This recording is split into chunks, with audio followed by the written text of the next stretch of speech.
굿모닝. 오늘도 참 기쁘고 즐거운 또 하루의 시작 아침입니다. 주님의 은혜와 평강이 사랑하는 성도님들 또 심령과 가정에 충만하기를 소망합니다. 하나님 말씀은 욥기 34장 21절에서 37절입니다. 욥기 34장 21절에서 37절 말씀을 제가 봉독하겠습니다. 그는 사람의 길을 주목하시며 사람의 모든 걸음을 감찰하시나니 행악자는 숨을 만한 흑암이나 사망의 그늘이 없느니라. 하나님은 사람을 심판하시기에 오래 생각하실 것이 없으시니 세력 있는 자를 조사할 것 없이 꺾으시고 다른 사람을 세워 그를 대신하게 하시느니라. 그러므로 그는 그들의 행위를 아시고 그들을 밤사이에 뒤집어 엎어 흩으시는도다. 그들을 악한 자로 여겨 사람의 눈앞에서 치심은 그들이 그를 떠나고 그의 모든 길을 깨달아 알지 못함이라. 그들이 이와 같이 하여 가난한 자의 부르짖음이 그에게 상달하게 하며 빈궁한 사람의 부르짖음이 그에게 들리게 하느니라. 주께서 침묵하신다고 누가 그를 정죄하며 그가 얼굴을 가리신다면 누가 그를 배울 수 있으리야. 그는 민족에게나 인류에게나 동일하시니 이는 경건하지 못한 자가 권세를 잡아 백성을 올가매지 못하게 하려 하심이니라. 그대가 하나님께 아뢰기를 내가 죄를 지었사오니 다시는 범죄하지 아니하겠나이다. 내가 깨닫지 못하는 것을 내게 가르치소서. 내가 악을 행하였으나 다시는 아니하겠나이다 하였는가. 하나님께서 그대가 거절한다고 하여 그대의 뜻대로 속전을 치르겠느냐. 그러면 그대가 스스로 택할 것이요 내가 할 것이 아니 그대는 아는 대로 말하라.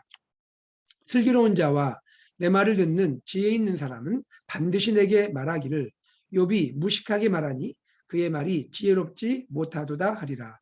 나는 욥이 끝까지 시험받기를 원하노니 이는 그 대답이 악인과 같음이라.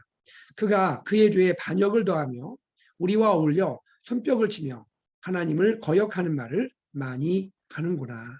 아멘. 오늘 메시지는 엘리후의 두 번째 발언이 계속되고 있는 그러한 내용들입니다. 오늘 전반적인 그 내용의 어조는 어떻습니까? 전 두 가지가 생각이 듭니다. 첫째는 매우 강렬하다는 거예요. 두 번째는 직접적이다 하는 것입니다. 강렬한 메시지 그리고 직접적인 메시지가 엘리후의 입을 통해서 지금 나오고 있는 것입니다.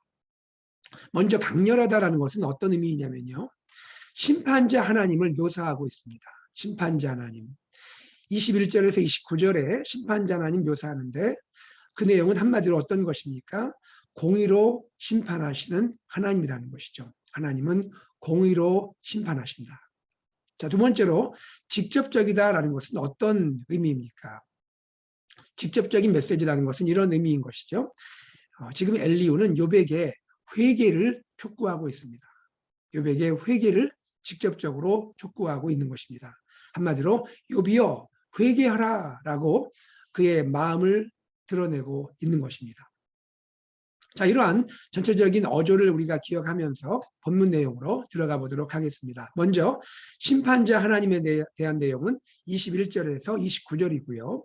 그리고 욥이여 회개하라, 회개의 촉구의 내용은 31절에서 마지막 37절까지의 내용이라 할 수가 있겠습니다. 먼저 심판자 하나님에 대한 엘리후의 묘사를 생각해 보겠습니다. 첫째로 엘리후는 하나님을 이렇게 묘사합니다. 하나님은 주목하시는 하나님이시고 감찰하시는 하나님이시다. 21절에 볼까요? 그는 즉 여호와 하나님은 사람의 길을 주목하시며 사람의 모든 걸음을 감찰하시나니. 주목하시는 하나님, 감찰하시는 하나님. 이 부분은 우리 예수 믿는 우리에게는 사실 위로가 되고 소망이 되는 말씀이지만 엘리후의 논조에 따르면 이 말은 굉장히 두려운 그러한 내용입니다. 하나님은 사람의 길을 하나하나 다 주목하고 계시고 모든 걸음걸음을 다 감찰하고 지켜보신다라고 말하고 있습니다. 그러니 악을 행하는 자가 숨을 곳이 있겠습니까? 그 내용이 22절입니다. 행악자는 숨을 만한 흑암이나 사망의 그늘이 없느니라. 자, 두 번째입니다. 엘리후가 하나님을 어떻게 묘사합니까? 심판의 하나님을 어떻게 묘사합니까? 하나님은 지체 없이 행악자를 심판하신다 말합니다. 23절과 24절입니다. 하나님은 지체하지 않고 행악자를 심판하신다. 23절에 보니까 오래 생각할 것이 없으시니라고 나오죠. 오래 생각할 것 없이 하나님은 사람을 심판하신다. 이미 그 행위들을 다 아시기 때문에 하나님은 지체 없이 심판하신다라고 말하고 있습니다. 또한 24절에 보면 세력 있는 자를, 즉 권세자조차도, 세상에서 권세를 가지고 땅땅거리는 그 사람조차도, 사람을 두려워하지 않는 권세자조차도 하나님은 조사할 것이 없이 꺾으신다. 무슨 이야기입니까? 이미 세상의 권력자라도 하나님은 이미 그의 행위 하나하나를 다 알고 계신다는 것이죠. 그의 행위를 다 아시기 때문에 더 이상 조사할 필요도 없다는 것입니다. 하나님은 작정하시면 바로 꺾어버릴 수 있다는 것입니다. 그리고 하나님은 하나님이 뜻하시면 다른 사람을 세워 그를 대신하게 하시느니라. 하나님은 언제라도 세상의 권력자를 그 자리에서 내치고 다른 사람을 그 자리에 세우신다. 다른 사람이 그의 권세를 가질 수 있도록 하나님이 일하신다라고 말하고 있습니다. 하나님이 정말 절대 주권자로 행하신다는 것을 묘사하고 있는 것이죠. 특별히 26절 앞부분에 보면 아주 중요한 이야기를 하고 있습니다. 그들을, 즉 권세자들을, 악한 권세자들이죠. 그들을 악한 자로 여겨 사람의 눈앞에서 치신다. 여기 눈앞에서 치신다. 사람의 눈앞에 치신다는 것은 무엇을 말합니까? 하나님이 작정하시고 뜻하시면 공개적으로 권세자들의 죄가 드러나게 하시고 그들을 심판하신다는 것입니다. 권세자들은 자기의 죄를 은밀하게 행하고 그것을 가리고 숨기고 있지만, 그러나 역사의 주인이신 하나님, 불꽃 같은 눈으로 권세자들의 행위도 살피시는 하나님은 그들의 모든 죄악이 사람의 눈앞에서 공개적으로 드러나게 하시고 그 죄악에 따라 그들을 심판하시는 하나님이시다라고 말하고 있는 것입니다. 여러분 이 그 엘리후의 이야기를 보면요, 사실 지금 하나님에 대해서 말하고 있지 않습니까? 하나님의 심판에 대해서, 하나님의 공의의 심판에 대해서 말하고 있습니다. 상당히 타당하고 옳은 내용들입니다. 그런데 여러분, 여기에서 우리가 이 행간을 읽어야 합니다. 행간. 엘리후가 말하고 있는 이 말 한마디 한마디, 그 내용은 굉장히 타당해 보이지만 이 말을 하고 있는 그의 그 말 속에 담겨 있는 행간을 우리가 이해할 필요가 있는데요.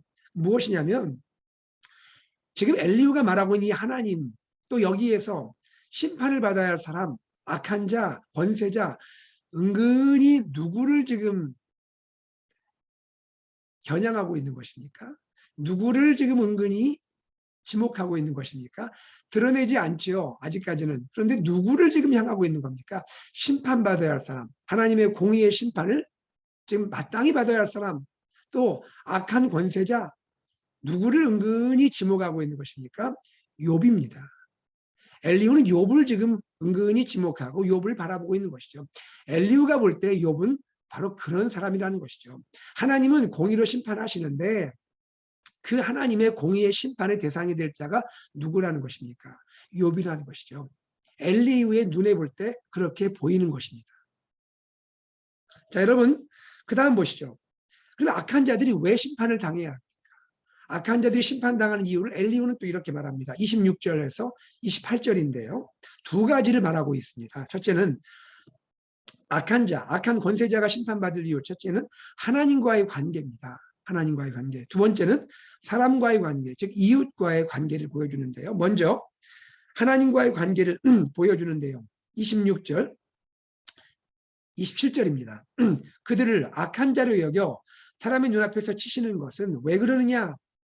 그들이 그를 떠나고, 그는 여호와 하나님이죠. 그들이 하나님을 저버리고 하나님의 모든 길을 깨달아 알지 못하기 때문이다. 첫 번째, 악한 권세자, 악한 자가 심판받아야 할 이유는 하나님을 저버리고 하나님의 그 뜻을, 하나님의 길을 또 반대로 이해하고 반대의 길을 걷기 때문이다라고 말하고 있는 것입니다. 자, 두 번째, 악한 자, 악한 권세자가 심판받아야 할 이유는 무엇이죠? 28절에 소개됩니다. 이웃과의 관계, 사람과의 관계에서 그들은 문제가 있다는 것입니다. 한마디로 무엇입니까? 가난한 이웃, 빈궁한 이웃을 그들은 멸시하고 학대했기 때문입니다.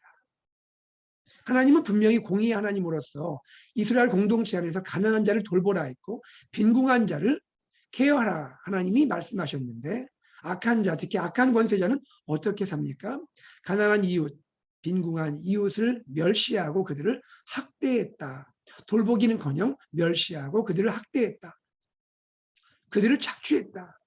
그들을 통해서 오히려 자기들이 이익을 얻었다라고 말하고 있는 것입니다. 이것이 악한 권세자가 심판받을 이유인 것입니다.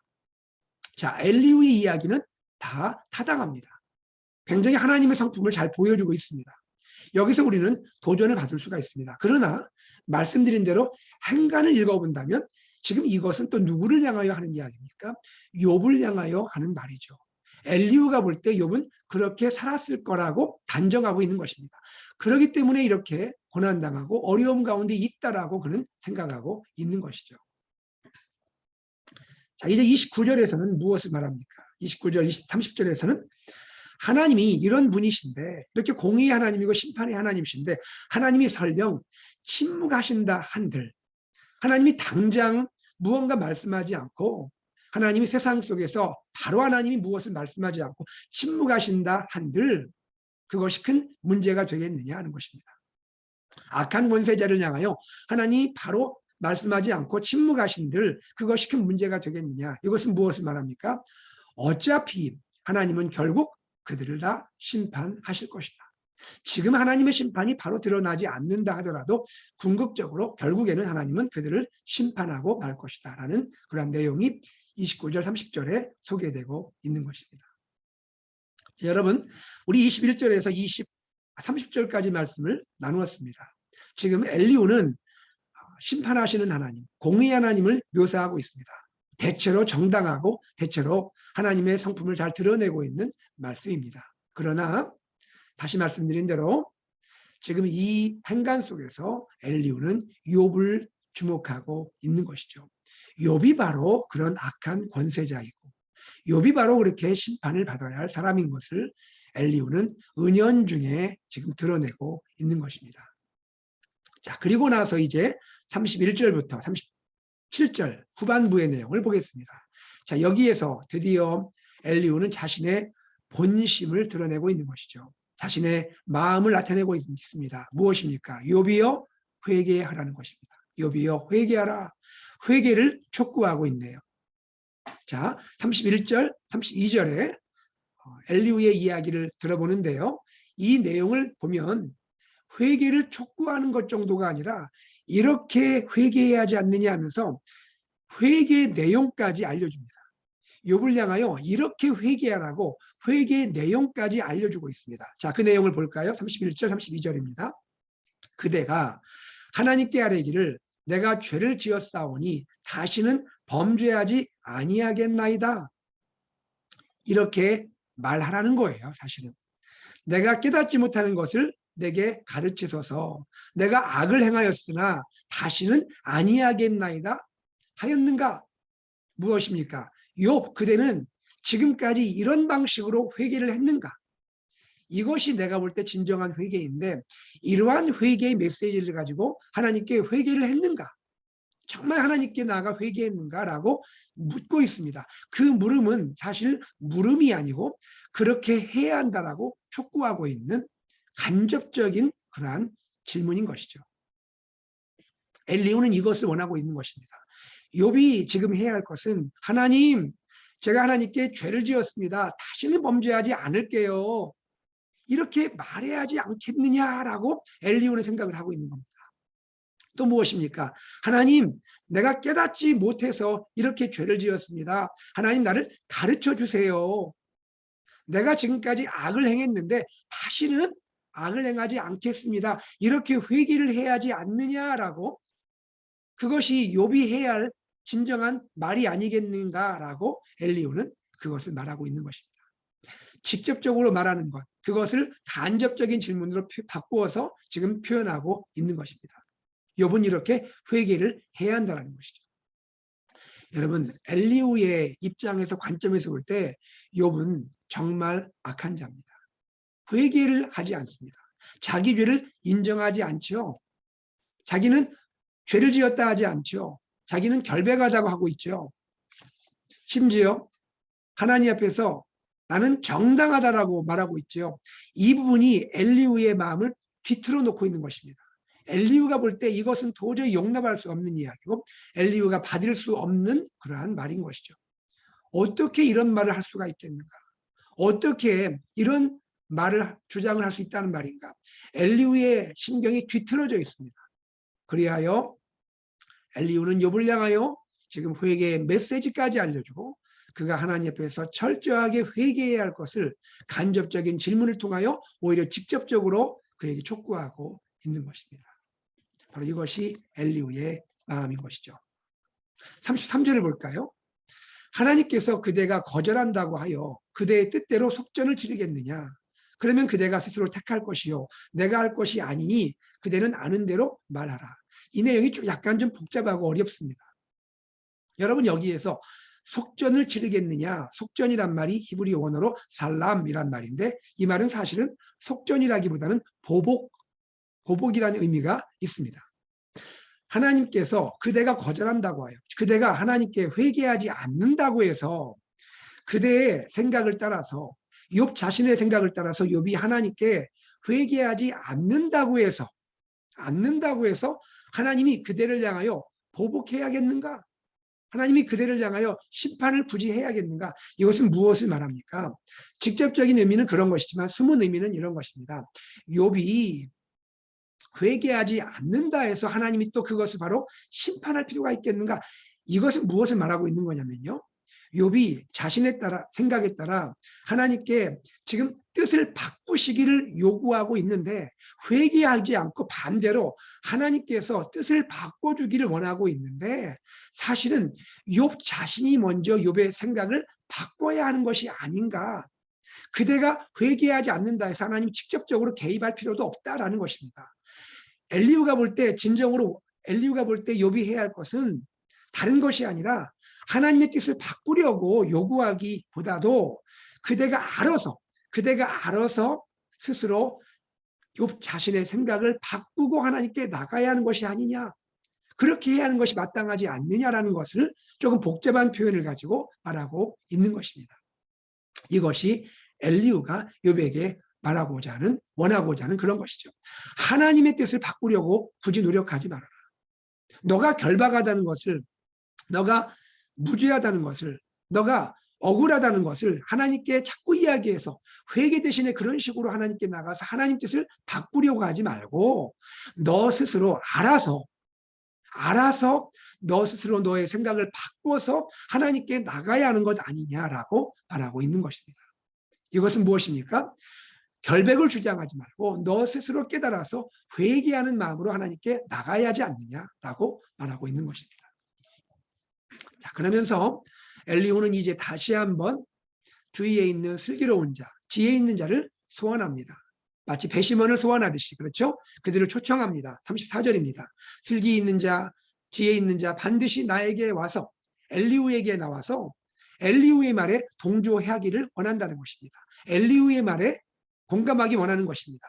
어떻게 말하기 원하는 것입니까? 배심원들이 욥이 무식하다라고 말해주길 원하는 것입니다. 욥이 지혜롭지 못하다 이렇게 말해주길 원하는 것입니다.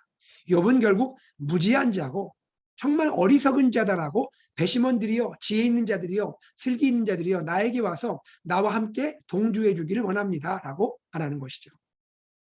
그러면서 36절 37절 저는 깜짝 놀랐습니다. 36절 37절 아니 어떻게 그렇다고 이렇게까지 말할 수가 있습니까? 36절 보십시오. 나는 욥이 끝까지 시험받기를 원한다. 와, 여러분 세지 않습니까? 엘리후 보십시오. 그의 진심이 드디어 드러납니다. 나는 욥이 끝까지 시험받기를 원한다. 시험받는다는 것은 무엇입니까? 고난당하기를 원한다는 겁니다. 지금 고난으로 죽을 것 같은 고난으로 괴로워하고 힘들어하고 아파하는 욥에게 뭐라 말하는 겁니까? 나는 욥이 끝까지 고난을 좀 당했으면 좋겠다. 왜죠? 회개하지 않으니까. 회개하지 않으니까. 회개하지 않으니까 끝까지 고난 속에서 시험당하기 원한다. 그렇게 말하고 있는 것입니다. 36절 하반부에 보세요. 엘리후가 볼 때 욥은 어떤 사람입니까? 이는 그 대답이 악인과 같다. 욥이 하는 모든 대답 한마디 한마디가 악인들이 하는 말과 같다. 37절에 엘리후의 이야기입니다. 엘리후의 눈에 비친 욥입니다. 그가 그의 죄에 욥이 하고 있는 모든 일상의 죄에다가 더했다는 거예요. 하나님을 향한 반역까지 더했다는 거예요. 자기가 지은 죄도 있는데 인과응보에 따라서 벌을 받고 있는데 거기에다 하나님께 나가서 자기를 의롭다고 하니 하나님을 향하여 반역죄까지 더한다는 거예요. 그리고 손뼉을 치며 하나님을 거역하는 말을 많이 한다. 하나님을 향하여 대적하는 말, 하나님을 거역하는 말까지 하는구나라고 말하고 있는 것입니다.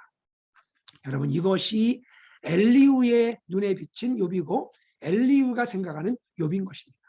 이러한 생각을 하다 보니 어떻게 말합니까? 나는 욥이 끝까지 고난을 받았으면 좋겠다라고 말하고 있는 것이죠.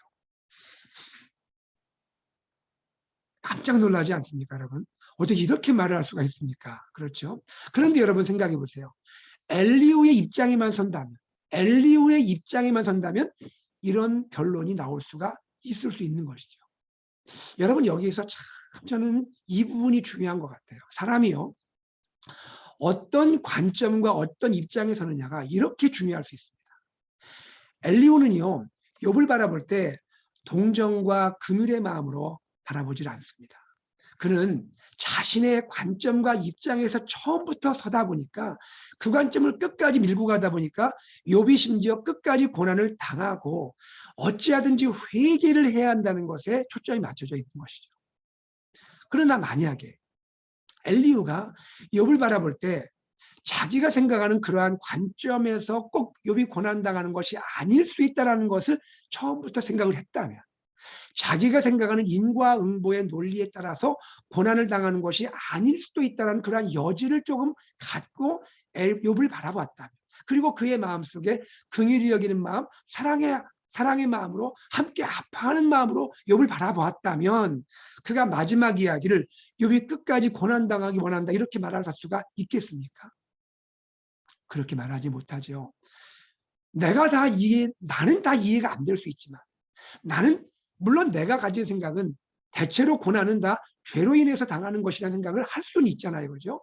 그렇게 생각을 할 수 있지만 그것이 다가 아닐 수 있다고 여길 수만 있다면, 그리고 긍휼의 마음을 가졌다면 욥을 향하여 끝까지 고난당을 원한다 말을 하지 못하고, 욥이여, 우리 함께 기도합시다. 우리 함께 하나님께 나아갑시다. 우리가 다 알지 못하는 하나님의 뜻도 있지 않겠습니까? 하면서 욥을 위로하고 동정하고 그리고 그를 감싸주고 함께 아파주는 마음이 먼저 나오고, 그리고 나서 사실은 다 이해 안 되잖아. 욥도 이해 안 되고 친구도 이해 안 되고 엘리후도 이해가 안 되잖아요. 우리는 사실 인과응보의 논리로 많은 경우 생각하잖아요. 세상은 또 그렇게 돌아갈 때도 있잖아요. 그러나 그것이 다가 아닐 수도 있다는 마음을 가지고 조금 내려놓으면서, 내 생각을 내려놓으면서 하나님의 뜻을 구하자라고 말한다면 얼마나 아름다운 결론이 나올 수가 있겠냐는 것입니다. 여러분, 오늘 우리는 이 말씀 속에서 엘리후가 한 이야기 상당히 정당하고 옳은 이야기들이 많이 있었습니다. 우리는 그런 이야기 우리는 생각할 수 있고 우리는 하나님에 대해서 다시 그렇게 묵상할 수 있습니다. 다만 내가 알고 있는 것이 다가 아닐 수 있다는 것이죠. 내 생각과 논리가 다 옳은 것이 아닐 수도 있다는 것을 겸허히 인정하는 것이 어쩌면 신앙의 바른 첫걸음이 아닐 수 있겠느냐 하는 것입니다. 여러분, 우리가 마음의 여유를 갖기를 원합니다. 우리의 마음의 논리를 조금 내려놓을 수 있기를 원합니다. 우리가 그리고 하나님의 뜻과 하나님의 섭리와 내가 다 알지 못하는 하나님, 내가 다 깨닫지 못하는 하나님, 그 광대하신 하나님, 나의 지식과 논리로 다 설명할 수 없는 그 하나님의 신비함, 그 부분에 대해서 우리가 마음을 열고 내 생각을 우리가 내려놓고 하나님의 뜻에 따라 내가 겸허해지고 겸손해지고 더 하나님을 배워가고 하나님을 알아가고 내 그릇을 더 키워가고, 그렇게 우리가 생각하면서 아파하는 자, 고난당한 자를 품어주고 위로할 수 있는 우리가 된다면 얼마나 더 우리 그릇이, 우리의 마음이 넓어지는 그리스도인이 될 수가 있겠느냐 하는 것입니다. 사랑하는 여러분, 오늘 이 말씀을 우리가 묵상해 보았습니다. 우리 자신이 마음이 조금 더 넓어지면 좋겠습니다. 우리의 생각, 우리의 논리 조금 더 내려놓으면 좋겠습니다. 하나님의 신비하신 역사, 하나님의 놀라운 축복, 하나님의 이 크고 광대하심에 대해서 우리가 인정하고 우리가 함께하고 사랑하고 긍휼히 여기고 품고 그렇게 나아가는 우리 자신, 우리 가정, 우리 공동체 되기를 주의 이름으로 축복합니다. 함께 기도하겠습니다. 아버지 하나님 감사합니다. 참으로 고맙습니다. 하나님, 엘리후를 보면서 엘리후, 때로는 내 자신이 엘리후처럼 살았지 않았는지 돌아보게 됩니다. 아버지, 내 마음이 참 넓고 내 마음이, 내 그릇이 크다 생각하지만 또 돌아보면 내가 또 여전히 엘리후의 마음으로 서 있고 엘리후의 그런 모습으로 판단하고 또 생각하고 또 그렇게 살지는 않았는지 돌아보게 됩니다. 아버지 하나님, 한 해를 마무리하는 시간들입니다. 12월입니다. 주님 오신 성탄절이 가까워오고 있습니다. 하나님, 우리를 용납해 주시고 우리를 품어주시고 우리를 그대로 이해해 주시고 사랑해 주시고 심지어 우리를 위하여 십자가에서 죽기까지 하신 주님의 마음을 우리가 품고 우리의 마음을 넓히고 우리의 생각을 또 넓히고 그렇게 사랑하고 품고 이해하고 또 긍휼히 여기고 사랑할 수 있는 우리 마음 되도록 축복하여 주시옵소서. 은혜를 아는 자로서 은혜를 베풀고 나눌 수 있는 그러한 저희 모두가 되도록 인도하여 주옵소서. 감사드리며 예수님의 이름으로 기도드리옵나이다. 아멘. 시간 말씀을 기억하면서 함께 기도하기 원하고요.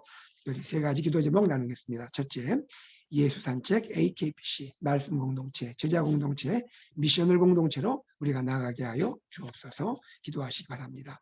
특별히 이번 주일에 성탄주일 온가족 연합예배가 하나님께 올려지게 됩니다. 우리 어린아이부터 어르신까지 또 우리 EM 회중들도 우리 KM 회중들도 한 마음으로 한 가족 되어 주님께 예배하는 아름답고 행복한 시간입니다. 주님께서 은혜 주시기 원하여 기도하시고요. 또 유치부가 이번 주일부터 함께 예배에 참여하는데 우리 유치부 사랑하는 자녀들 하나님 충만한 은혜 주시고 사랑하여 주옵소서. 영유아부도 준비가 잘 되어서 이제 함께 속히 주님께 예배할 수 있도록 인도하여 주옵소서. 기도하시기 바라고요. 또 성탄 바구니 위해서 여러분 한 마음을 가지고 참여해 주시면 감사하겠고요. 슬픔을 당하실 우리 박희문 집사님 가정 위로와 또 소망이 있기를 기도해 주시고 또 문소영 권사님 한국 귀국하시는데 하나님께서 늘 성령 충만하게 하시고 또 은혜와 강건함을 베풀어 주옵소서. 기도하시기 바랍니다. 그리고 또 한 가지 기도할 것은 우리 사랑하는 유스 자녀들을 위해서 이 시간 간절히 기도해 주시고 예비하신 귀한 유스 페스토를 허락해 주옵소서. 기도하시기 바랍니다. 마지막으로 우리 기도할 것은 이제 선교 중보기도 북한 선교에 헌신하는 모퉁이돌 선교회와 이삭 선교사님을 위해 기도하시고 우리 사랑하는 모든 우리 환우들, 사랑하는 모든 우리 귀한 한 분 한 분 하나님께 치료하시고 고치시기를 위하여 함께 기도하겠습니다. 우리 함께 기도한 후에 일상으로 나아가겠습니다.